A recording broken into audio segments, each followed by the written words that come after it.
Good afternoon, Atlanta and the world. You're listening to the WCEG Network. We are the worldwide community empowerment group where we speak life into the community. You can watch us live on Smart TV, Roku cable channel, YouTube, Facebook, LinkedIn, and now Fanbase and Blue Sky. Search for WCEG and subscribe to all social media platforms. Hello, I am Anthony C. Aiken, and my co-host is Herman Anderson.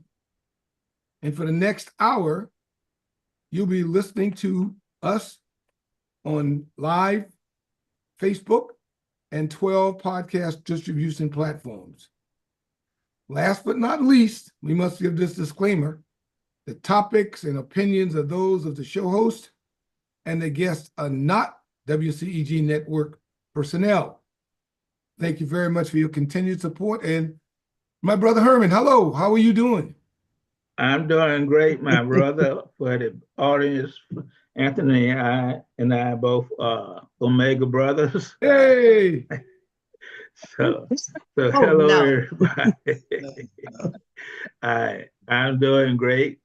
Ready to do another show. Ready to have a great conversation with our guest today. She is a very strong, passionate supporter of veterans. So let's get started.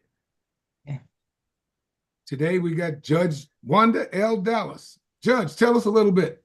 What's going on? Okay. Thank you so much for having me. Let's see, where will I start? I think I'll start here so people can understand kind of who I am as a servant. So for me, the road to law school and through law school and the whole practice of law was extremely complicated. By the time I got to law school in Tulsa, Oklahoma, I was a stay-at-home mom. I had 3 children under the age of 4. And the first day of law school, I found out I was pregnant with the 4th child. First day of law school. So here I am in Tulsa, Oklahoma, no family with me in law school. And by the time the first year was ending, I had 4 children under the age of 6. And it was challenging.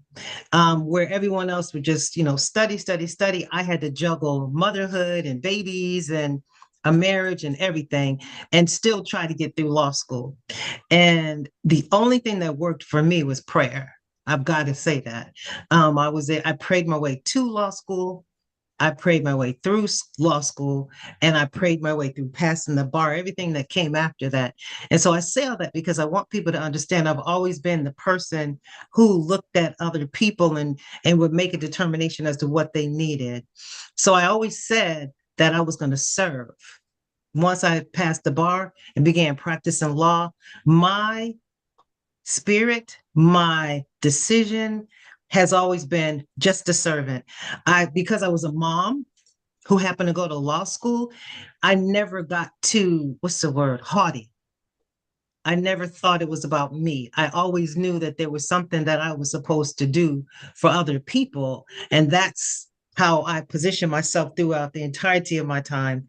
When I became a prosecutor, which is my first job out of law school, I always looked at the people that came in my court, and I said this to myself: what do you need, or what to myself or to them, what do you need to be whole so that you will never allow another person to dictate your future?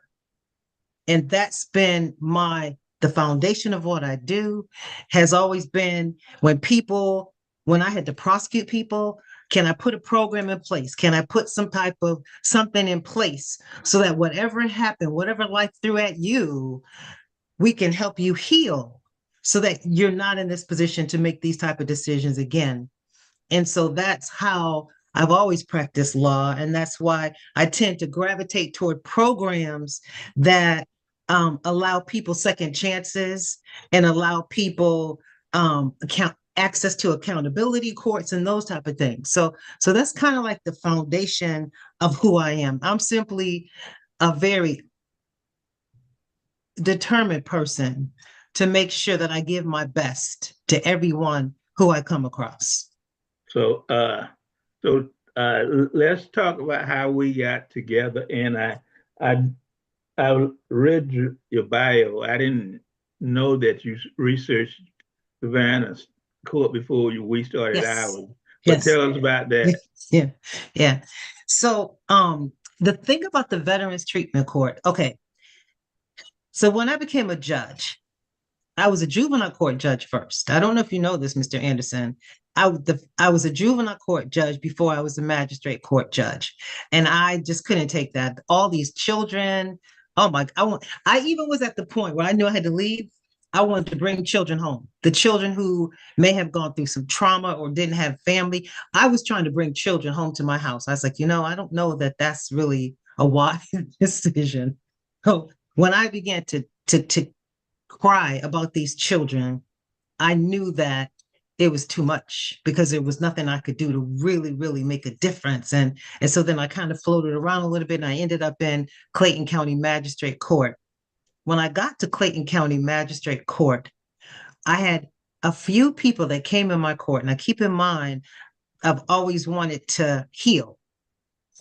And I had a couple of instances where I had veterans in my court. Now, I'd already looked into a mental health treatment court. I wanted to do a parental accountability court. And, always trying to think about these accountability courts. And right around that time, I have to say that Governor Nathan Deal was the one in office. And he was the one that was very, very active in accountability courts. I don't know if you realize that. He was very active, very involved in creating accountability courts.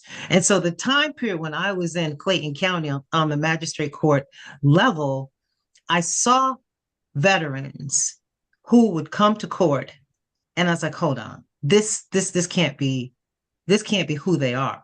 They would be accused of different crimes, and I'm like, there's got to be more. And I started to research a veterans treatment court. I went to Savannah because Savannah had a veterans treatment court. I visited the Savannah Veterans Treatment Court. I stayed there for about 5 days. I followed the judges. I talked to the prosecutors. I talked to the defense attorneys. I talked to the resource people to get an idea of what it is we needed to do to create our own. Because that's how you do this. When you're in the area of law, you don't start off from the very beginning. If you have an idea, you research and find out there's somebody that's already created or already started that. And I found Savannah. So after visiting their court, I came back to Clayton County, and I remember you had the Black Veterans Helping Veterans program in Riverdale, in Riverdale. And I started coming to the, and at first, I'm telling you, I know you were like, wait a minute, she's not a veteran. Okay, who is this woman again? And I started coming to those meetings, and I remember y'all were like a little apprehensive because you weren't apprehensive at first because you weren't really sure. And I can imagine wondering now, she's not a veteran. So what is it what is it she wants, or what is it that she thinks she has to offer? And it took a minute to break you down, Mr. Anderson. I said, I'm not gonna stop coming. I'm coming. I'm gonna keep on coming. Let me tell the audience one thing you did for us on Veterans Day. I don't I remember know, what right? year. You Yeah, cooked dinner yeah, for us yeah. and provided it. So yes. That's my love language. My love language is cooking. And of course, with all these kids I had to cook well. And I remember just thinking always about serving someone else and, I don't know, being available in some levels. That seemed to be the way to show the appreciation that I have for y'all and the appreciation for y'all, the sacrifices. Just trust and believe. I understood it. My dad was a veteran, and I understood the sacrifice, and I saw some of the effects on him. Yeah. Well, I just would like to let the audience know the court in Clayton County is functioning at a high rate. There is a representative on my from my organization that's on the court. He's an Air Force guy, and they're turning out graduates in every quarter. So Excellent. Great.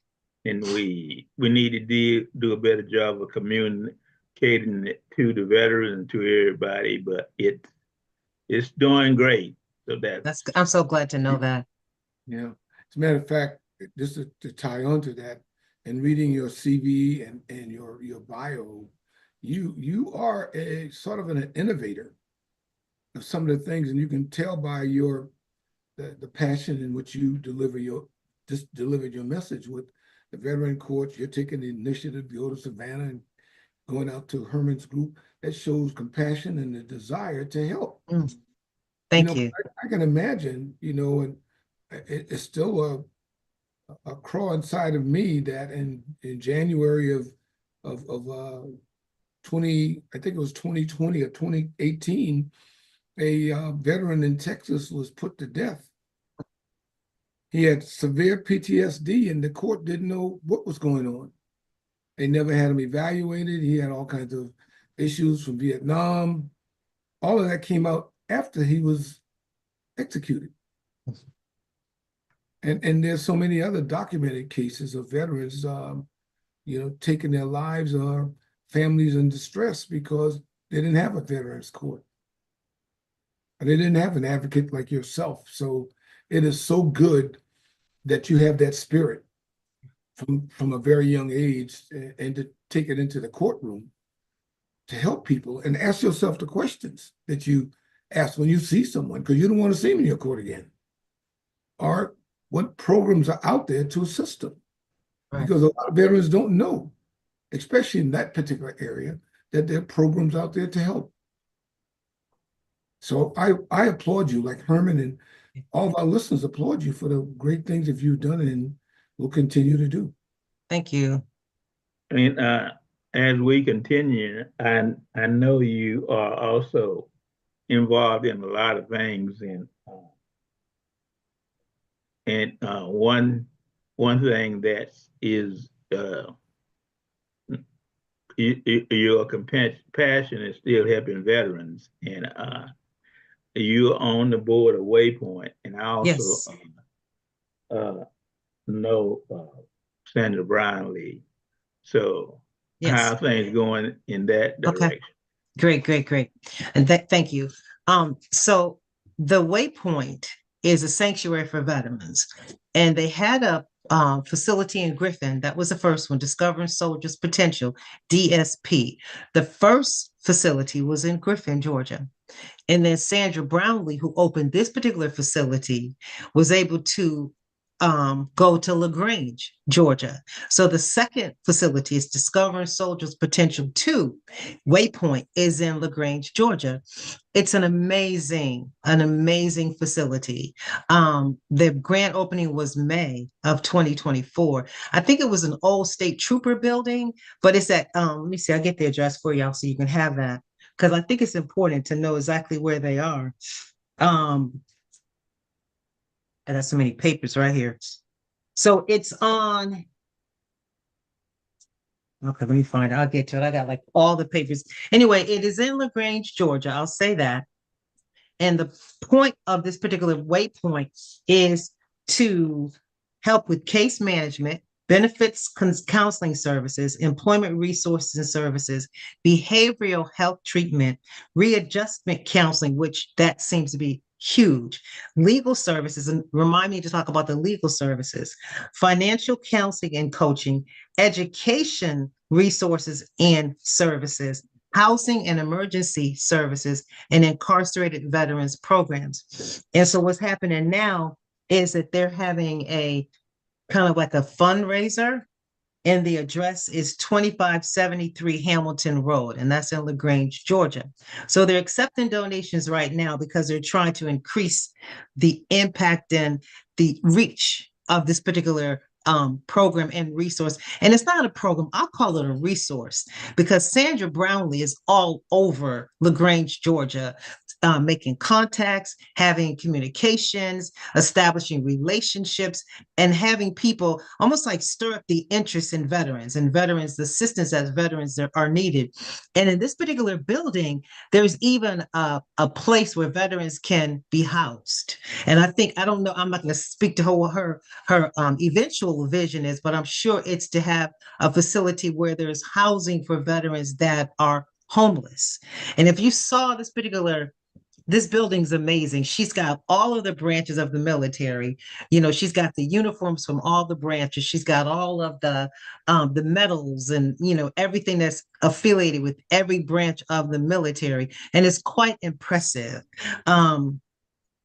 So that's kind of what I wanted to bring to your attention today. And at some point, I've Well, got sir.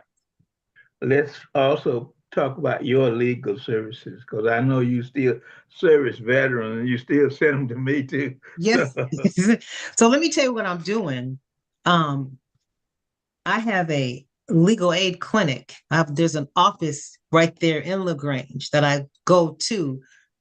As soon as I get enough people that say, "Hey, I need some legal advice," so I'm providing a free legal aid clinic for veterans that need assistance. And so they come in, they tell me what's going on with themselves. It could be typically, because I've been in criminal law, as a prosecutor, as a judge, and I do defense work now, it's typically related to criminal defense. And so I that's what I'm providing myself. And that's my way of contributing to the overall efficacy of this resource center. Okay, that's that's that's great. And you also from my group and from people that aware that you are a strong advocate for veterans. From time to time, I refer veterans to you, and Yes. you do help them. That's correct. And that's exactly right. So for my own law practice, because it's interesting. I didn't realize this until I realized this, that a full-time judge, you can't do anything on the side. You can't practice law at all. The judicial canon is prohibited.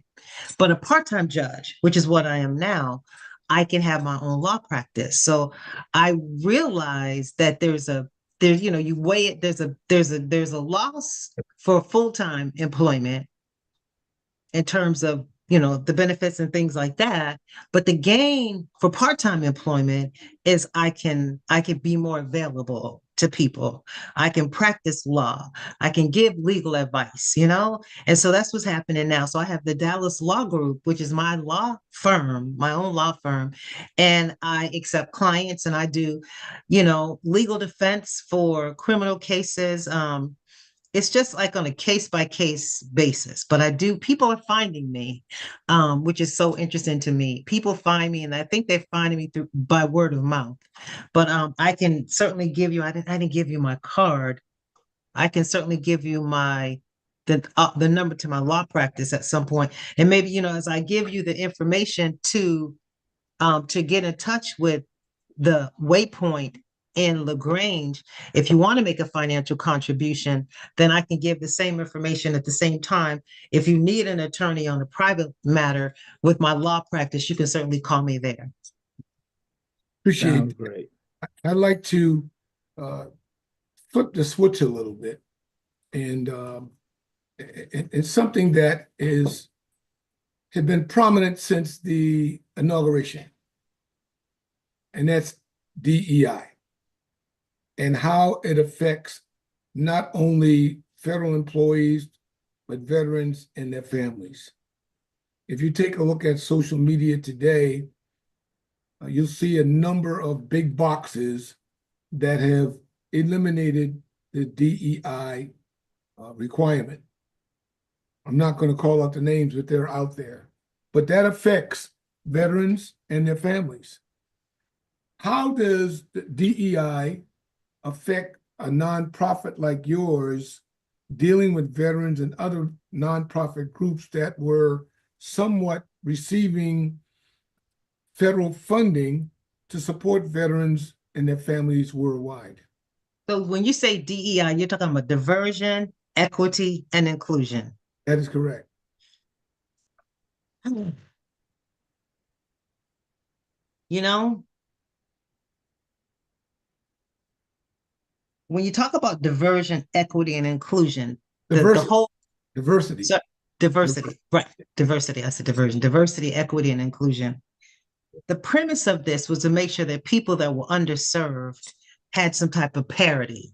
Correct. Because I'm a person, I rely on data and statistics, not just hearsay and speculation, but data and statistics. So I have already determined, statistically speaking, that people that are from underserved communities don't have the loudest voice, and that there needs to be some type of recompense to bring people back to have an equal bargaining position. Then that does not need to be undermined. I don't, I think the only way that we can address the attack on this and the loss of this ability is for people to just chip in. And when I say chip in, I don't mean financially, because what happens is if you chip in financially, that just lasts for a certain amount of time. But you've got to have people who are willing to provide their own resources, their own talents, their own gifts. Whatever you have, you've got to be willing to contribute it without expecting any type of financial incentive, because there are going to be so many people that are going to be affected by the loss of this organizational framework. There'll be people that will be adversely affected. What do you, oh, geez. So many conversations and so many discussions and so many questions and concern have popped is, up. With the Department of Veteran Affairs, 1,000 employees, wherever they are missing, no longer there. It could be on the hospital side where a soldier or whatever needs treatment. But then you jump to the other side, the regional side, where individuals have submitted claims and there've already been delays in claims. Now there can be even more delays in claims and even more scrutiny in regards to what that particular person and how that particular person is viewed. We're all humans. You said that quite early. And that comes into play on how the DEI is interpreted, because in my mind, it's always about finance. Right. It's always about money. The bottom line is always resources. You can cloud it any way you want. When it comes down to it, it's always about funding. And it'll affect nonprofits and other organizations, schools, universities, everyone that receives funding under that DEI initiative is gone. And we need to let our listeners know that, and our veterans, because we speak truth into the community, that is a concern.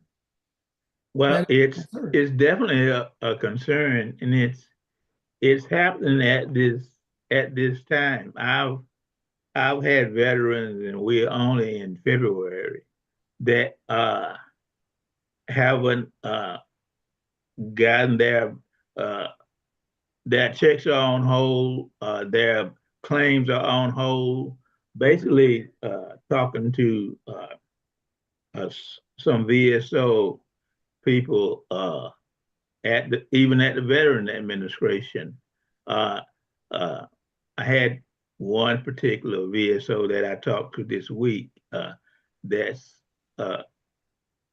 works there, and this person told me basically they haven't. It's been at least 6 weeks since this particular person has sent out and worked on anybody's claims, because the VA is, along with all the other organizations, are going through where people don't know, they haven't been notified whether they're still on the payroll.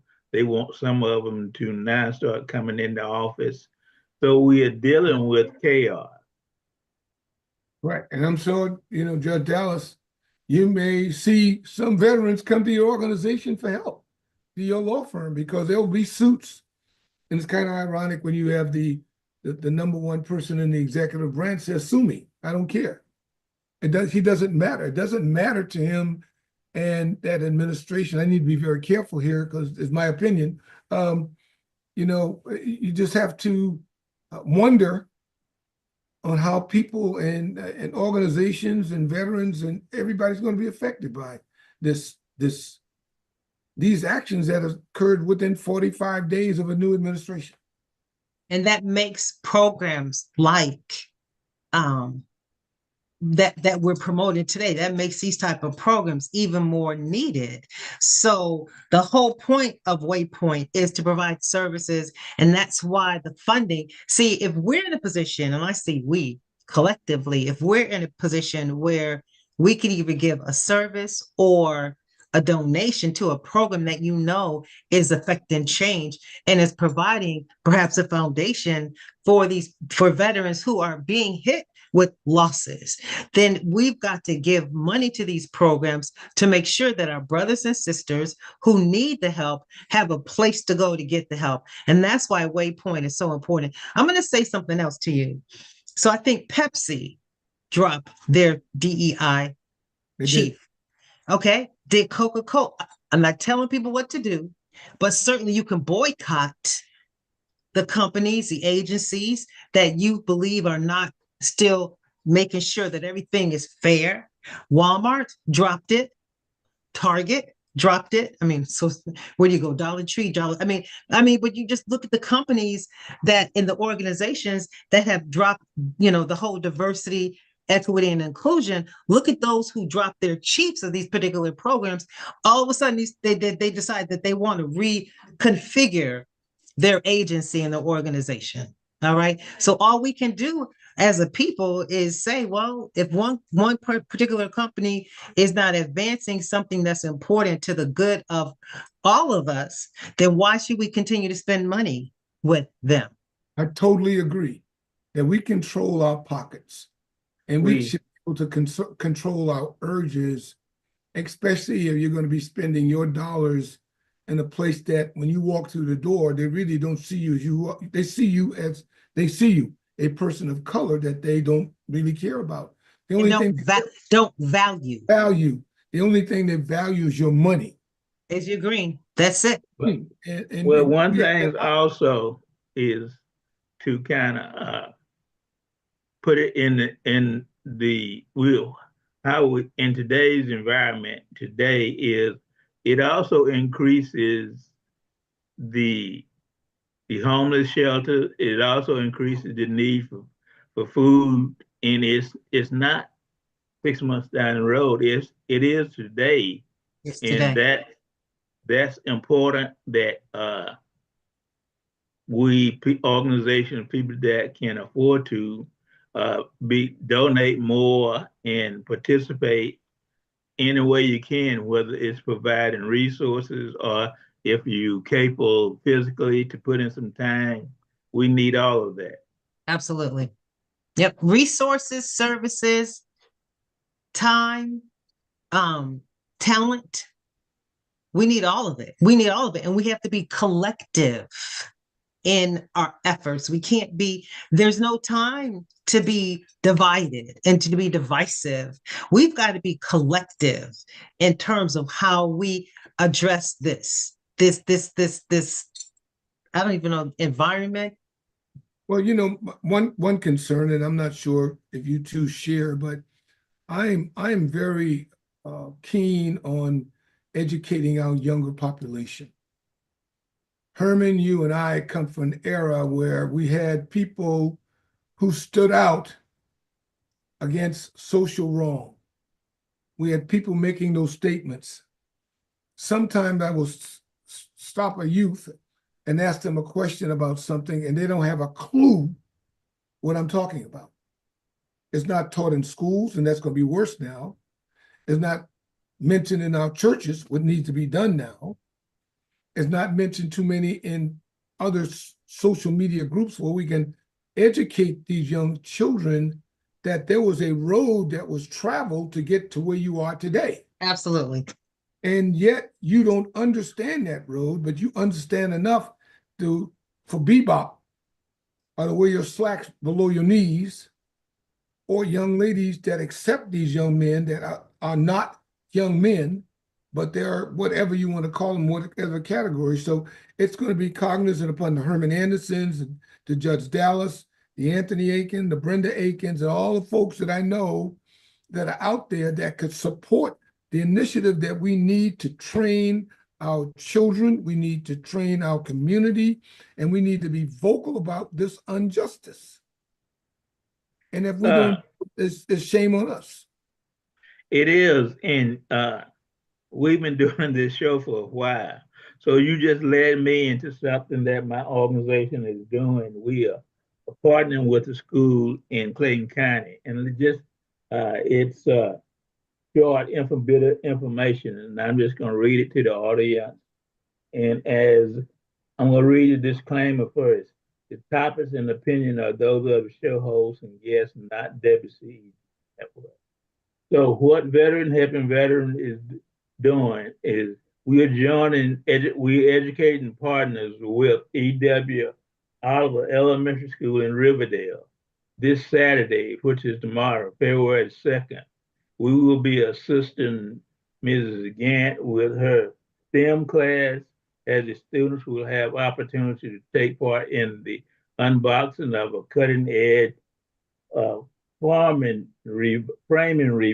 rebar. The experience will provide students with valuable insights into robotics, engineering, and the future of technology.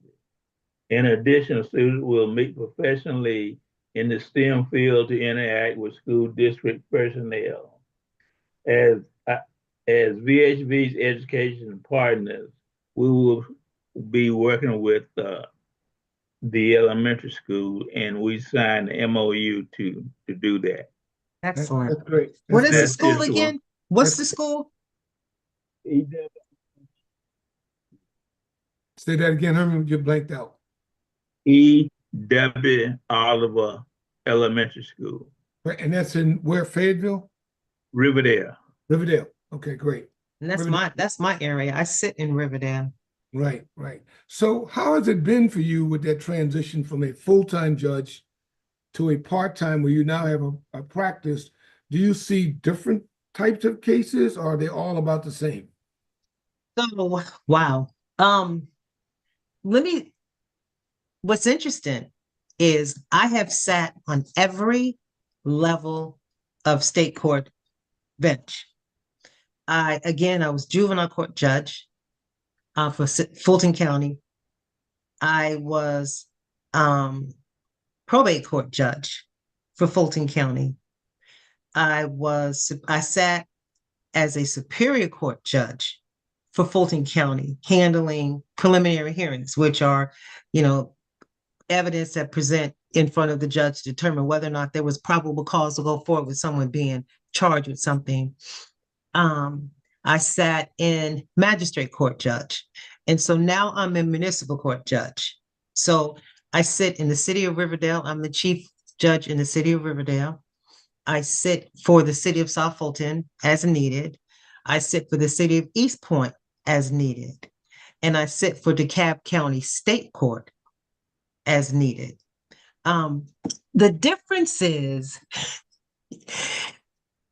you have to be more about your hustle, I'm available most of the time when I'm needed by a particular jurisdiction. They'll contact me and say, hey, we need you to go. Like each month we'll go through the month and I'll sit on these particular days in that month.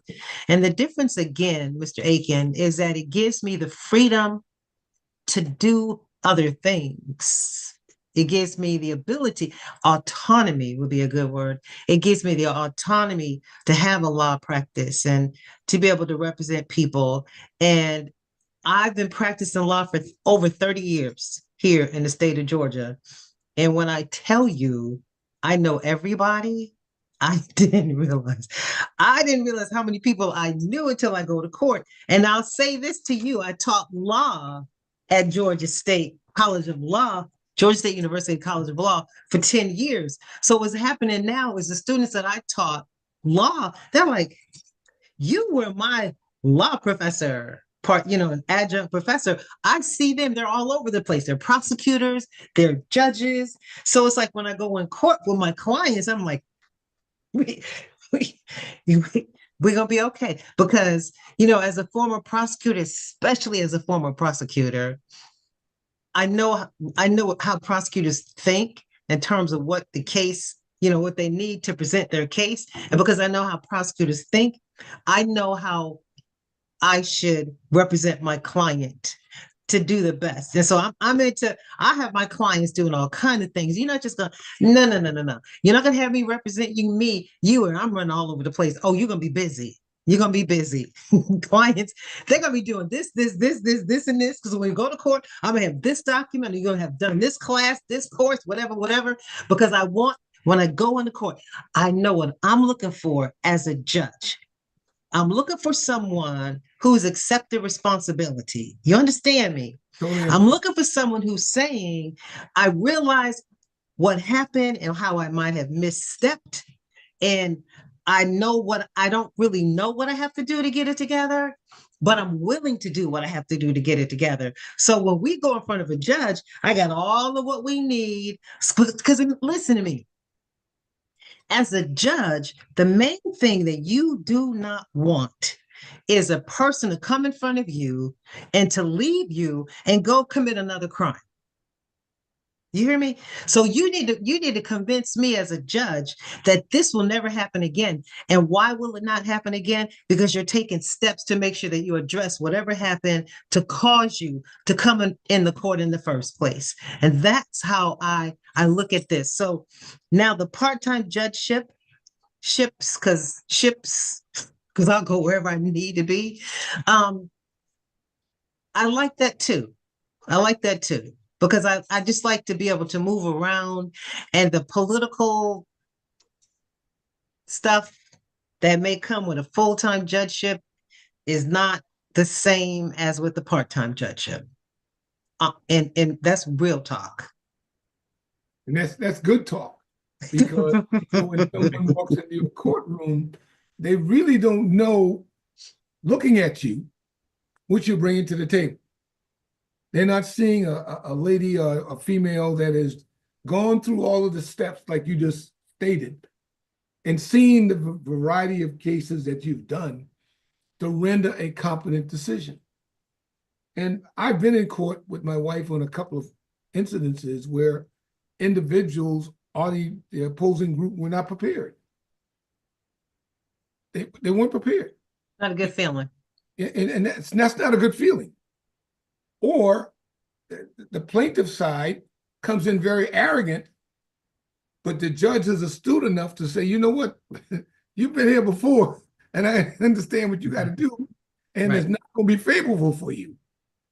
You understand? So just listening to you, I am just like Herman. You've known him much longer than I've known you, but I can feel and understand your commitment, your passion, willingness to support. I don't hope to come in front of you forever, but can I tell you what, Mr. Aiken? Let me say something to you, and I don't really know where to put this, but there's a compliment in there somewhere. So I've had people sit in my courts, of course, often. And what's interesting is I will have people come to me and at least, and I'm not trying to, I never toot my own horn. I want to say that to you. That's just not my style. That's not my spirit. That's not that's not me. But people will say, like this one guy said to me, he's like, you know what, Judge? He said, I've been in a lot of courts. He said, way more courts than I want to be in, and way more courts I want to admit that I've been in. He said, I've never seen a judge like you before. And so what happens is everyone who comes up, what do we need to do? What's going on with you? That's everyone who comes up. I want them to leave feeling like they have been seen and they have been heard. So when people leave, and I had someone on Tuesday, she's like, you know what? She said, I see God in you and through you. And I see what you're doing when you make your decision. She said, and it's just amazing to me because, so I got to talk about prayer. I can't talk about it on the bench, right? Let me tell you what I do. Before I get on the bench, wherever I go, I'm praying before I get there because I don't know what to do. wise enough to understand that there's so many things that went into a situation before I even had any involvement with it. So wisdom dictates humility in my assessment. So when you go in, and I pray before I get on the bench, I pray before, when I have clients that I represent, they may not know this. I'm praying for them before we get to court, for whatever kind of favor, whatever kind of influence, whatever kind of grace or mercy that we need to have before we get in front of the judge. That's my prayer. So as the judge, I pray for the same amount of discernment, wisdom, and grace to make the right decision for everyone who comes in that court. And that's my secret weapon, I guess. And I don't like to say a lot about it because, there's a whole separation of church and state. So I can't say anything on the bench. But before I get there, and I'll tell you this, and this is what I was kind of hesitant about saying, when I leave court, and I'm looking out the window, when I leave court, there's some people who will reveal things to me. And they say, I never said this I don't know why I'm saying this to you. And I will take their name home with me and I will pray for them. Because all I am and all I've ever been allowed to do is because I've understood that God is in the middle of all of it, period. It's not about Wanda. It's not about me. And when you make it about you, you lose the ability for God to use you. When you think, oh, I'm the smartest, I'm this, that, and the other, please understand he has no pride. God has no use for a prideful person. But if you know that without him, I can't do anything but fail. Yeah. Well, you said if you know that, that's everything. You said something that I had to write down and I will continue to think about. There were 3 words: wisdom dictates humility. I gotta, so I be coming up with stuff I don't even remember. You gotta write that one down. I gotta write that down. I gotta write that down. When it was coming out my mouth, I'm like, girl, that was deep. That was deep. That was deep because you said you pray before someone comes in and you pray after you leave. But during that whole process, you're going through that process of wisdom, which dictates the humility of making you the right decision. Right. So at the end of the day, when you walk through and leave, you feel good because you've gone through that step. That's right. You've done your homework. I just want to make one quick comment in dealing with organizations, and even when I was working for AT&T and in corporate America, it's so much people self-interest and their ego, you name it, gets in the way.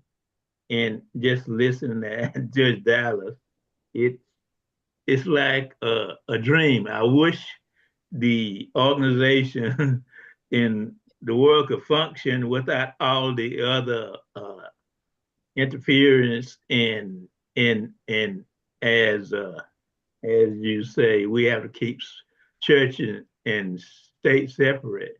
But as people say, the devil is always working. So, Thank you. So that's just kind of always working. What's interesting? I thought about something, Mr. Aiken and Mr. Anderson. I was thinking about, let me tell you, it's amazing. So about a year ago, just redraft my little resume. About a year ago, it's amazing. I was like, I'm going to change my resume because I've done training in diversity, equity, and inclusion, right? I was going to redraft my entire resume to focus on that, to kind of make that a little bit more prevalent. And I just never got around to it. Can you imagine if I had gotten a job as the chief of diversity, equity? I've been like, praise the Lord. for like 6-9 months. So it's amazing. I'm thinking about that when you said what you said, Mr. Anderson, about just keep your mind on God, because that's what I heard you say. Yeah, And what I'm hearing you say, you may not have said this, is when you keep your eyes on God and you allow him to direct your path, he will order your steps to where it is that he needs you to be. Yeah.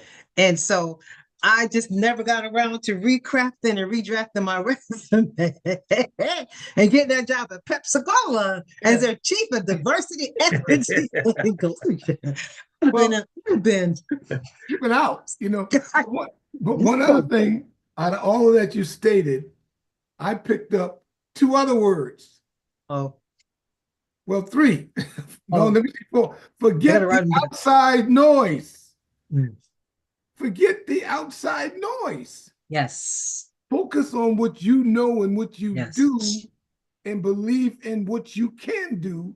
Right. Forget that outside noise, because they don't know you. They be chitter-chattering all the time. No, Right? No, I know. They don't know you. They don't know your path. They don't know anything you've done. No. You keep God as the prize. That's exactly right. If you keep your eyes focused on him, and every morning I wake up, I thank God for life. Yes, sir. I reach over with my left side to make sure my sweetheart is still there, nice and warm. She's still over there breathing. She's over there breathing. I get it. I get it. Nice and warm, and the rest of the day is going to be fine. Because I know in my heart, from a little boy in Charleston, South Carolina, with parents that were limited by the times, but they also taught love, education, be good to the next person, and all around just be a good person. Now, Herman said something earlier. The devil is always there. That sucker's either on your right or left shoulder saying, "Hey, Herman, come on, let's go get a shot." You know what I mean? In your ear, chitter-chattering. Chitter-chattering. So forget that outside noise. That's right. We appreciate it. We love the wisdom dictates your humility. Keep on, keep on, keep on. Thank you. I know this is, we were talking about DEI, and this is Black History Month. So I have Johnny Crawford, who's he's a photographer, professional photographer, retired from the AJC. And I have some information I'm going to read on him. Johnny Crawford, Vietnam Black Soldier Patriot Project is on exhibit at North Cobb Library in Kennesaw, Georgia, until April the 5th. It features 25 patriots of Vietnam veterans from Georgia to Florida. Crawford has photographed 102 Black Vietnam veterans since 2017. The library address is 3535 Old 41 Highway, Kennesaw, Georgia, 30144. And actually, a reception is being held tomorrow, February the 22nd, from 2 to 4 p.m. And hey, Crawford, Anthony is aware of Crawford's project. Here we go. Nice. Right on time. That's it right there. You know what I mean? And I don't know. Nice. Oh, yeah. Nice. Yeah, I have one too, but it's in a box somewhere. No, I keep it handy because it's important to remember those men, those women, those individuals that paid the price for what we always say, freedom is not free. Freedom is not free. No. I will never, ever forget that. And I'm very keen on someone that says to me, thank you for your service, because my eyes are watching you, limited I can see, if you're sincere, because of the sacrifices that these people made. And Johnny Crawford, thank you. And Herman, thank you for bringing it up, and for him coming back to talk to our individuals worldwide about what he's done. Well, that's wonderful. And I know I was boots on the ground in Vietnam, so I understand. Thank Totally you. understand. Totally understand. So when is he coming on, Herman? His exhibit is tomorrow. He's been on the program several times. We can work him in the schedule anytime we need to. Okay, great. That's great. That's great. So what else good you can tell us, Judge Dallas? So I got to give you the information now for Okay. two things. The fundraiser for DSP2, which is Discovering Soldiers' Potential. That's the Waypoint facility. Now, if you would wish to make a contribution, it's a 501c3, which means that it's a tax-deductible contribution. You can make your check out to DSP2, and you can send it to 2573 Hamilton Road. That's 2573 Hamilton Road. That's LaGrange, Georgia, 30241. 2573 Hamilton Road, LaGrange, Georgia, 30241. Or you can make a donation via PayPal. Okay. And you can visit dspwaypoint.org. Do individuals also have the opportunity to do Zelle or Cash App or any of those other media? I don't see I think we have that. I sent a letter to you, Mr. Anderson. Perhaps that's something that you could post. I sent a letter. I can. Yeah, I I think have we it. I need to will. have, I think it would be a good idea to have all avenues covered. Yes, sir. You're absolutely right. In You're regards absolutely to right. that, some people are having issues with PayPal and Zelle is quite easy. You connect it That's to your right. account. The same thing with Cash App. So if it's not too late, I would, implore you to consider adding those two. Okay. And I'm things. sure they're on here, but it's not, I'm sure it's on here. There is I'll take there's a a look at it. barcode. I believe it is. I take a look at it and verify it. Yeah, there's a barcode on the letter. Okay. And then I guess the last thing I want to do is give people my own.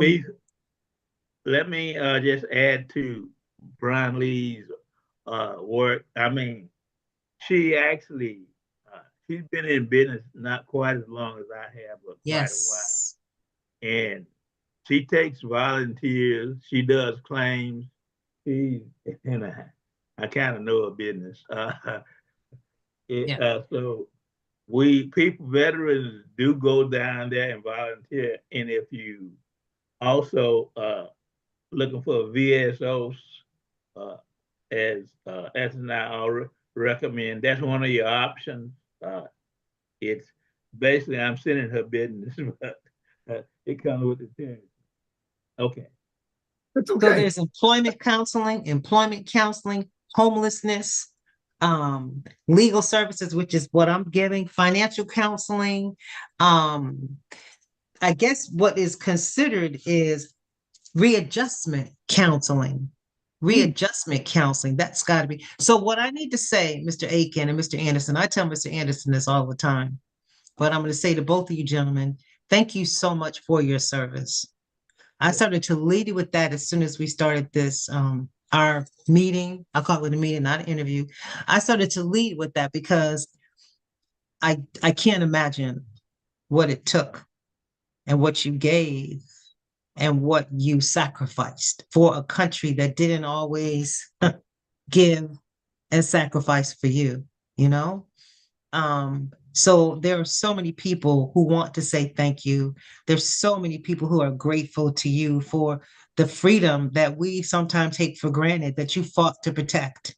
And as you said, Mr. Aiken, freedom's not free. No. It's also not fair. That's true. Freedom is not fair. Freedom is not fair. It's not fair. It's not fairly given out. It's not fairly apportioned. Freedom is something that is it's an illusion sometimes because you can be free in your body and your mind could be in bondage. Well, that's true. That is absolutely true. So freedom is relative to where you are and how you're looking at your life. freedom. So, but thank you is what I want y'all to hear me say. And I'm sure I'm speaking for a lot of other people who don't take for granted the sacrifice that the two of you gave and the investment that you gave to this country. So thank you, thank you, thank you, thank you, thank you. Thank you for letting me talk. We thank you to the highest, and I thank you for those words. And I talked to a lot of veterans during the week, and one thing that veterans, particularly Vietnam era veterans, and we really want veterans. We really want the nation to participate in the political process. We we uh, we have earned the right, and we have earned all American citizens the right to participate in what's going on in this country, in this world. So I mean, I just wanted to state that. Yeah, it's tough out here, man. Especially now I look at the younger individuals and the challenges they're meeting. It's a different era. It is. It's a totally different era, and it's going to take. What Herman and I do is free. We don't get paid for this. We've been doing this for 8 years now, and it's our commitment because we believe in speaking truth into the community. We conduct research, we talk to different people, we bring on outstanding guests like yourself and others, because it's important for us to share that information that can help someone. And what you've done today, it's helped a lot of folks. I appreciate you saying that. Thank you. Helped a lot of people. And I'm sure Herman, that you've known a longer time, agrees with me. You bring value to this show. Mr. Anderson's my big brother now, so I got you. I mean, she's really, every time I talk to her, I get some more Herman, wisdom. So Herman, are you telling me she's a little geeky too? You're a big relatives from South Carolina. South Carolina is where but anyway, I got to give you my phone number so people need my legal representation. Now, y'all Thank you. All right. It's 404-590-0970. And that's the Dallas law firm. Repeat that again. 404-590-0970. Okay. Dallas law firm. Yes. Great. Well, I'll tell you what, Judge. Sir. I got to say thank you. I'm sure Ms. Rogers, our mustard seed maker, has been very pleased, along with Ms. Vivian. We want to say thank you very much. Thank you very much. Thank you very much. Herman, you want to close this out? Well, yes. We thank you. We thank the guests, Judge Dallas, my friend, and she's been on the show before, and each time on, it gets better. The bonding gets better. So we gonna keep this relationship going. Yes, we are. We thank you for your time and effort today. Thank you. To our audience, veterans today, we'll be back in 10 weeks with another great guest. And as Anthony said, we are here to empower the community. And him and I and Vivian and Penny, we've been doing this over 8 years. We definitely are passionate about it. And I would say most of our guests, we've been fortunate. We bring guests on that are passionate also. So thank you very much. I got to take a picture. I got to take a picture of us. Okay. Okay. I just had to have that. Thank y'all. Thank you very much. Appreciate you. Thank y'all so much. Y'all have a great rest of your week. Have a blessed weekend, okay? Bye-bye.